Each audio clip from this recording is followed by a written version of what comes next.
Elshinta News and Talk.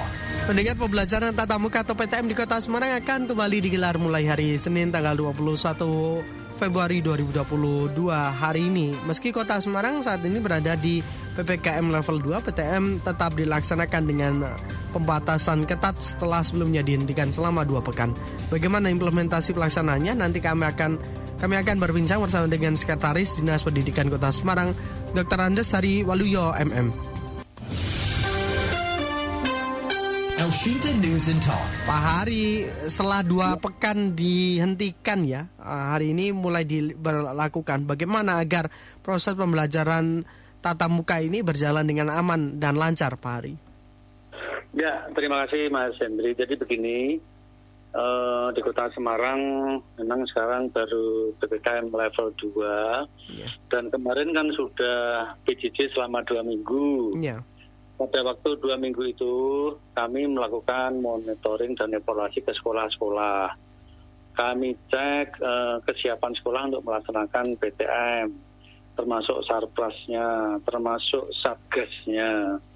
Dan secara umum dari hasil monef kami itu kami dapat simpulkan bahwa sekolah-sekolah sudah siap untuk melaksanakan PTM. Oleh sebab itu maka mulai hari ini, hari Senin, tanggal 21 Februari 2022, PTM dilaksanakan secara serentak di Kota Semarang, tetapi sesuai dengan arahan Bapak Wali Kota Semarang, masih PTM 50%, jadi harus hadir secara bergantian. Itu Mas Hendri. Ya, baik. Tetapi bagaimana terkait dengan protokol kesehatan yang ada di sekolah-sekolah, Pak Hari? Ya, jadi kan setiap sekolah sudah punya SOP, Mas Hendri. Iya. Di mana SOP setiap sekolah itu yang membuat sekolah sendiri, dan itu tidak sama antara sekolah yang itu dengan sekolah yang lain, karena kan situasi dan kondisi sekolah kan tidak sama juga, termasuk sarprasnya. Dan setiap sekolah kan sudah mempunyai satgas COVID tingkat sekolah yang memang tugasnya adalah mengamankan SOP itu. Kami selalu berpesan kepada satgas supaya SOP yang sudah dibuat itu betul-betul dipatuhi, dan itu tugas satgas sekolah untuk melaksanakan SOP itu dengan segala kewenangannya. Sehingga kami mulai hari ini juga menerjunkan tim dari Disdik, termasuk teman-teman Bapak Ibu pengawas, termasuk penilik juga untuk masuk ke lapangan untuk mengecek seperti apa PTM yang dilaksanakan mulai hari ini itu, Mas Hendrik. Iya, berarti pembelajaran saat ini yang dilaksanakan ini blended learning ya? Ada yang betul, PTM, betul. Ada yang PJJ ya, Pak Ari? Betul. Iya, betul, Mas Hendrik. Kemudian bagaimana untuk pengaturannya, Pak Ari, terkait dengan blended learning ini, Pak Ari? Jadi di sekolah itu sebagian besar gurunya mengajar ya. Kemudian ada kamera ya, biasanya pakai webcam itu, yang mengatur sehingga anak-anak yang di rumah itu bisa melihat gurunya mengajar sekaligus mendengar gurunya mengajar. Tapi mungkin ada juga sekolah yang belum siap dengan sarpras itu, sehingga kemudian sekolah menyiasati bisa masuk secara bergantian atau diatur jadwalnya. Jadi ini memang betul-betul wilayah sekolah untuk mengatur terkait dengan masalah PTM yang 50% hadir bergantian itu, Mas Hendrik, begitu. Ya. Kemudian kalau yang melakukan PTM ini jam belajarnya dari jam berapa sampai jam berapa, Pak Ari? Karena sesuai dengan SKB 4 Menteri itu kan masuknya tidak boleh bersamaan. Ya. Jadi sekolah menyiasati ada yang masuk setengah 8 misalnya, setengah 8 misalnya kelas 9, yang SMP misalnya. Ya. Terus nanti jam 8 kelas 8, terus setengah 9 kelas 7, sehingga pulangnya pun tidak sama juga. Misalnya tadi karena kelas 9 masuk jam setengah 8, pulangnya misalnya jam 11. Nanti yang kelas 8 lebih siang lagi dan seterusnya begitu, Mas Hendri. Berarti berapa jam itu untuk pembelajarannya? Rata-rata 2-3 jam tergantung sarpras sekolah. Dan satu jam pelajarannya ada yang 30 menit, ada yang 35, ada yang 40. Intinya sekolah yang tahu kondisi di lapangan. Ya. Begitu, Mas. Kalau dari sisi gurunya sebenarnya ada keluhan tidak sih, Pak Hari, dengan kondisi semacam ini? Karena kan kondisinya tidak menentu. Dari sisi jam belajarnya pun sangat pendek begitu ya. Pembelajaran terkait dengan kompetensinya, terkait dengan materi-materi yang sudah diterima oleh siswanya begitu. Apakah memang seluruhnya sudah bisa diserap atau dipelajari siswa sendiri, atau banyak keluhan dari guru sebenarnya, Pak Hari? Kalau guru-guru sih sepertinya yang saya tahu dia pengennya PTM ya. Sedangkan sekolah-sekolah kan sudah menyiapkan kurikulum, bisa menggunakan kurikulum darurat, bisa menggunakan kurikulum 2013 atau gabungan antara darurat sama 13. Tergantung dari situasi dan kondisi serta sekolah masing-masing. Tetapi prinsipnya memang kalau saya melihat memang secara umum termasuk dari guru-guru juga inginnya PTM. Karena memang kalau PJJ ini memang agak repot Mas. PJJ itu hanya indah di kata-kata saja, implementasi di lapangan memang sulit sekali. Jadi banyak kendala termasuk internet, termasuk jaringan, termasuk penyampaian materinya dan sebagainya. Jadi PTM itu sebenarnya sudah ditunggu-tunggu oleh teman-teman Bapak Ibu guru. Nah, kami membuat kebijakan ya. Karena sekarang kan ada kenaikan kasus COVID-19 ya Mas ya. Maka untuk sekolah-sekolah yang ada guru yang misalnya terkena COVID ya, bisa ada 1, 2, atau 3, bahkan anak-anak misalnya ada yang terkena, maka kepala sekolah sesuai dengan kewenangannya dan sesuai dengan situasi dan kondisi di lapangan yang dimana kepala sekolah yang tahu, kepala sekolah boleh mengajukan misalnya permohonan untuk misalnya lockdown 5 hari bisa. Kemudian kalau misalnya guru-guru ada yang positif juga silahkan kalau mau mengajukan permohonan WFH. Jadi dengan begitu tetap kewenangan ada di sekolah. Jadi kalau sekolah merasa PTM ini kok ternyata menurut kajian kepala sekolah atau menurut rapat dewan guru ini ada guru yang terpapar dan sebagainya, silakan lockdown 5 hari. Setelah 5 hari nanti dievaluasi, boleh ke PTM lagi. Begitu Mas Hendri. Begitu. Tetapi kemarin kan sempat PTM 100% ya. Apakah memang dari pihak guru sudah melakukan pengecekan terhadap perolehan materi atau kompetensi yang diterima ketika PJJ kemarin sehingga bisa terukur untuk pemberian materi selanjutnya Pak Ari? Kalau PJJ yang 2 minggu kemarin kan sebetulnya hanya sebagai antisipasi kenaikan kasus COVID-19 di Kota Semarang yang naik itu. Sebetulnya hanya langkah antisipasi saja. Nah, selama 2 minggu itu kan kami kemudian terjun ke lapangan untuk cek lapangan dan sebagainya. Pembelajaran tetap secara daring. Ya. Nah, setelah 2 minggu ini, kemudian kamu evaluasi melalui MONEP itu, kemudian hasil evaluasi mengatakan bahwa sekolah sebetulnya siap untuk PTM, termasuk SOP-nya, termasuk Satgasnya itu. Sehingga mulai hari ini kemudian kami lakukan PTM itu Mas Hendrik. Jadi sebetulnya kalau terkait dengan materi tergantung kurikulum yang dipakai oleh sekolah. Karena memang sekarang Mas Menteri kan sudah sangat fleksibel sekali di dalam pelaksanaan KPM ini, termasuk kurikulumnya, bahkan dibebaskan juga menggunakan kurikulum darurat juga boleh. Termasuk anggaran kan sekarang sudah fleksibel, BOS juga sudah sangat fleksibel sekali sehingga betul-betul ini kurikulum merdeka ini diterapkan di sekolah-sekolah. Gitu, karena saat ini pun muncul pameo-pameo yang baru begitu ya, ada sebutan siswa online, kemudian baru masuk itu sudah langsung menerima ijazah, ada semacam hal yang demikian berkembang di masyarakat Pak Ari, karena melihat nampaknya dianggap pembelajaran ini tidak terjadi untuk dari sang anak sehingga seolah-olah langsung menerima ijazah, langsung lulus begitu Pak Ari. Menanggapi hal ini bagaimana Pak Ari? Iya betul, makanya kan kita ingin ada PTM itu untuk menghindari pameo-pameo itu. Jadi kalau di Kota Semarang sebenarnya relatif baik sih, karena kan ini kota metropolitan ya, ibu kota provinsi. Jadi dari sisi Satgas lebih baik ya dibandingkan dengan mungkin kabupaten kota yang lain yang mungkin dari sisi Satgas mungkin masih rendah. Juga perhatian dari Pak Wali, Pak Endi dan Bu Wakil Mbak Ita itu juga luar biasa terhadap pendidikan. Termasuk kita juga menganggarkan untuk persiapan PJJ. Dari sisi itu saya melihat Kota Semarang lebih baik ya pelaksanaan PJJ-nya ya. Tetapi walaupun begitu, sering saya sampaikan juga, tidak tergantikan Mas peran guru itu.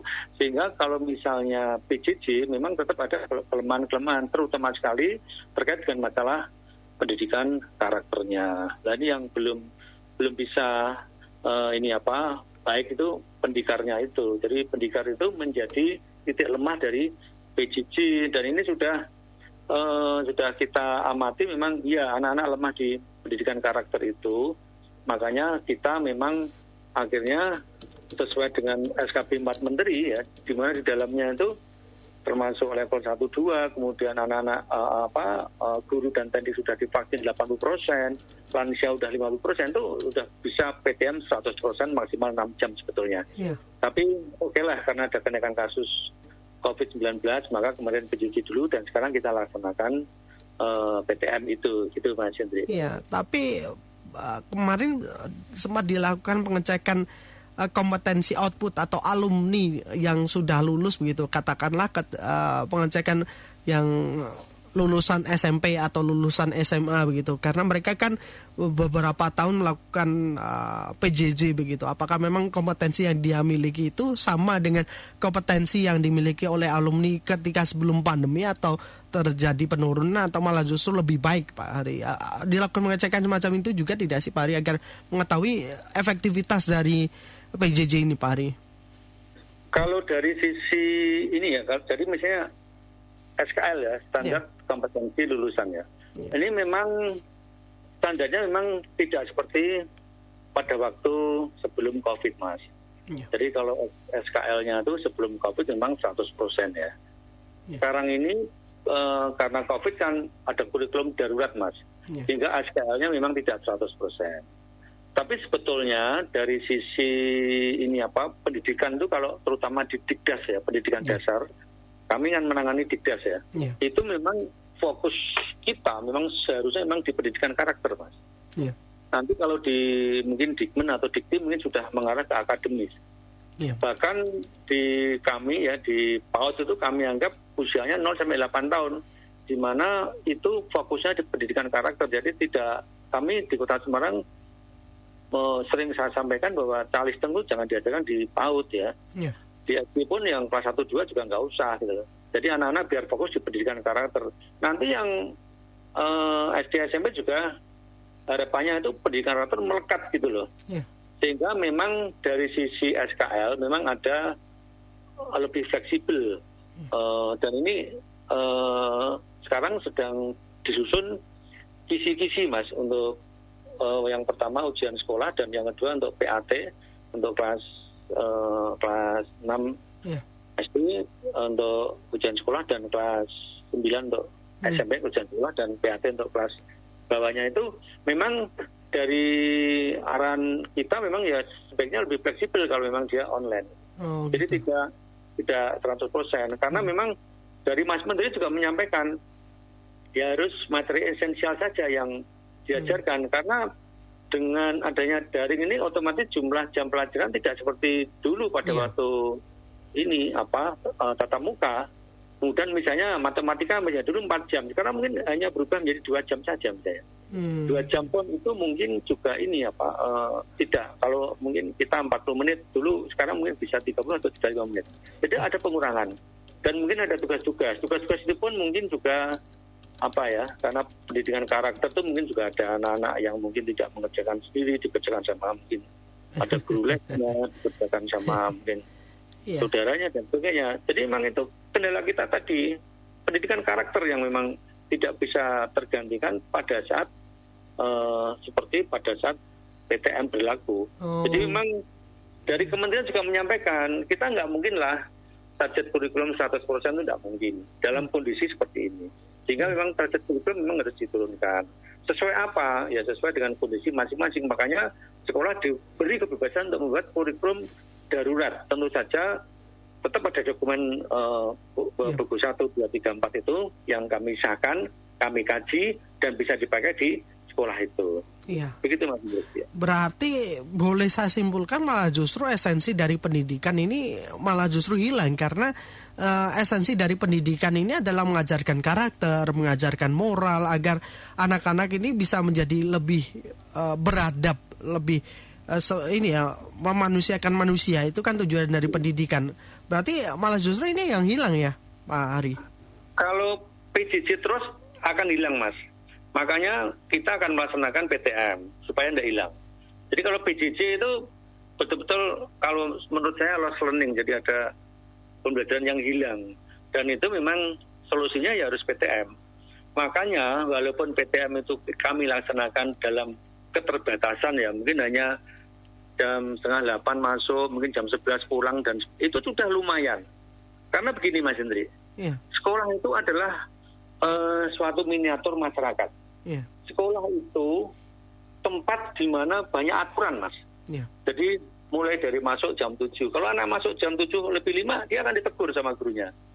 Kemudian di dalam sekolah itu udah ada ketentuan, misalnya mulai dari seragamnya, warnanya, bajunya, baju harus dimasukkan, rambutnya nggak boleh gondrong, kalau pakai ikat pinggang warnanya harus misalnya hitam, dan sebagainya. Kalau misalnya di dalam kelas dia nggak boleh tiduran, keluar harus izin, dan sebagainya, termasuk parkirnya ditoto. Ini miniatur masyarakat di mana anak-anak itu dilatih untuk taat, untuk patuh kepada regulasi peraturan-peraturan itu. Nah itu didapatkan apabila anak-anak itu masuk sekolah PTM.